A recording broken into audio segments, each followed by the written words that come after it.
Bank থেকে ঋণ তুলছি, তারাও আমরা ঠিক মতো বাদ বুঝবার পারি না, আমরা ফাঁকে ফাঁকে থাকি। সিরাজগঞ্জের তাড়াশ উপজেলার চৌপাকিয়া এলাকায় লিজ নেওয়া একটি পুকুরকে কেন্দ্র করে অগ্নিসংযোগ, ভাঙচুর এবং বিপুল পরিমাণ মাছ লুটের অভিযোগ উঠেছে। তেলেক বাজারে দিতে পারি না, স্বামী দিতে পারি না, সবসময় হাসিয়া তারা পুরো নিয়ে তারা। এই ঘটনায় ক্ষতিগ্রস্ত কয়েকটি পরিবারের প্রায় 50 থেকে 60 লক্ষ টাকার আর্থিক ক্ষতি হয়েছে বলে দাবি করেছেন ভুক্তভোগীরা। এমনভাবে হামলা করছে, হাসিয়ারা আমদার দেশেও অস্ত্র নিয়ে যায়, আমাকে ওখান থেকে বাইক করে দিয়ে আমার নিম্নপক্ষে 1.5 থেকে 2 লক্ষ টাকার ওই ঘরের সম্পদ ছিল, সব কিছু নিয়ে লুটপাট করে নিয়ে চলে গেছে। যাওয়ার পরে কিছু কাপড় চুপড় আমার বাইন্দা ওই পশ্চিমরা আমার এই একটা পুকুর আছে, এই এদের এই লিজ দেওয়া পুকুর, সেই পুকুরের মধ্যে ফালা দেয়। ওখান থেকে আমরা আমার আবার কিছু জামা কাপড় তুলে নিয়ে আসি। আর আমার যা সম্পদ ছিল এগুলো সব তো নিয়ে গেছে। আমি প্লাস কোম্পানিরও বেতন পাইনি।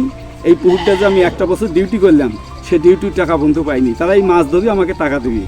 স্থানীয় সূত্র ও ক্ষতিগ্রস্তদের অভিযোগ অনুযায়ী সম্প্রতি একদল লোক সংঘবদ্ধভাবে পুকুর পাড়ে থাকা বসতঘর ও স্থাপনায় হামলা চালায়।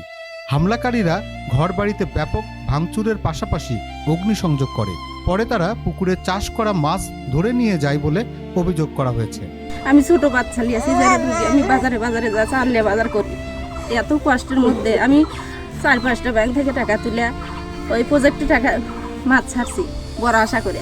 মাছ আমার ইনশাল্লাহ হয়েও গেছিল।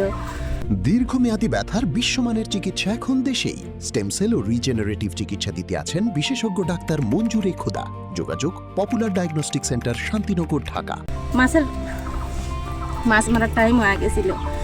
এই বিএমপির এতই জোর আছে, এতই শোক দিয়েছে যে বিএমপির কারণে সাদ আলী, জব্বার, আবু শামা, আলেপ, কালাম, তালেব, রিপন এগারে এতই জোর, এতই ক্ষমতা আছে যে তারা আইন ছাড়া বেআইনে আমার জিনিস দখল করে রাতের অন্ধকারেও চুরি করে খাইতেছে, দিনেও লাঠি ফেলালিয়ে খাইতেছে। শুধু আমার স্বামী যদি, আমার সন্তান যদি একটু দেখতে যায়, তাদেরকে হাসিয়ে তারা ধরে। কিন্তু এই ব্যাংক তো আমাকে ছাড়তেছে না, ব্যাংক আমাকে ছাড়বে না। আমার এই ছোটো বাচ্চাকারে 3টো বাচ্চা নিয়ে আপনার কাছে একটাই আবেদন, একটাই অনুরোধ যে এই সরকার জানি আমাকে শুদ্ধ বিচার, ন্যায় বিচার দেয়। ভুক্তভোগীদের দাবি, এই ঘটনায় তাদের দীর্ঘদিনের বিনিয়োগ ও জীবিকার প্রধান উৎস মারাত্মকভাবে ক্ষতিগ্রস্ত হয়েছে। আগুনে ঘরবাড়ি ও প্রয়োজনীয় মালামাল পুড়ে যাওয়ার পাশাপাশি মাছ লুটের কারণে তারা চরম আর্থিক সংকটে পড়েছেন। এদিকে ক্ষতিগ্রস্ত পরিবারগুলোর অভিযুক্তরা দীর্ঘদিন ধরে এলাকায় প্রভাব বিস্তার করে আসছে।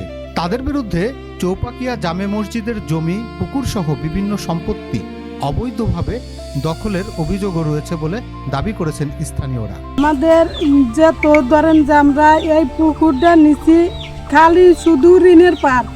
আমার কালকে হয়েছে তারাইছে, তারপরে ব্যাংক থেকে ঋণ তুলছি, তারাও আমরা ঠিক মতো বাদ বুঝবার পারি না, আমরা ফাঁকে ফাঁকে থাকি। রাতে বাচ্চাগুলোকে আমি খাবার দিবার পারি না, রান্না পারে রাতেও আসে আমার ঘরে ধরবে লাগেন। কালকেও আসিল 2 লাখ টাকা একজনের কাছে নিচ্ছি, এরাও আসিল।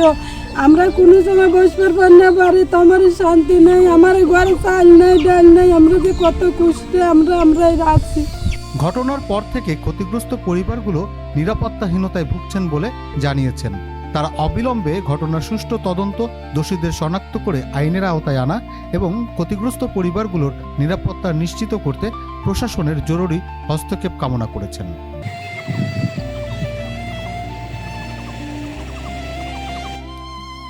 Desk report, infinity Bangla.